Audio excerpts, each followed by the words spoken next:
ಬನ್ನಿಕೋಡ್ ಶಾಲೆಯಲ್ಲಿ ಸಾಮೂಹಿಕ ಶಾಲಾ ಕಾರ್ಯಕ್ರಮ. ಈ ಕಾರ್ಯಕ್ರಮದ ನಿಮಿತ್ತ ಮಕ್ಕಳಿಂದ ಒಂದು ಸಾಂಗ್ ಶಕ್ತಿದೆ ಇಂಡಿಯಾ ನೋಡಿ ಖುಷಿಪಡಿಸಿ ಸಂತೋಷಪಡಿಸಿ.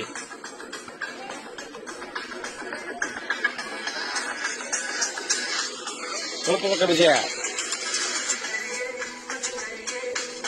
ವಿಜಯ ಸ್ವಲ್ಪ ಇಲ್ಲಿ ತಕ್ಕೋ ನೀನ್ ಬಂದು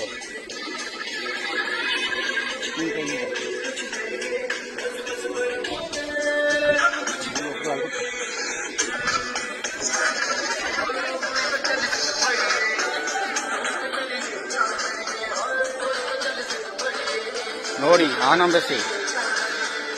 ಕರ್ನಾಟಕ ಪಬ್ಲಿಕ್ ಶಾಲೆ ಬನ್ನಿಕೋಡು ಶಾಲಾ ಮಕ್ಕಳ ಒಂದು ಕಾರ್ಯಕ್ರಮ, ಸಾಮೂಹಿಕ ಶಾಲಾ ಕಾರ್ಯಕ್ರಮ.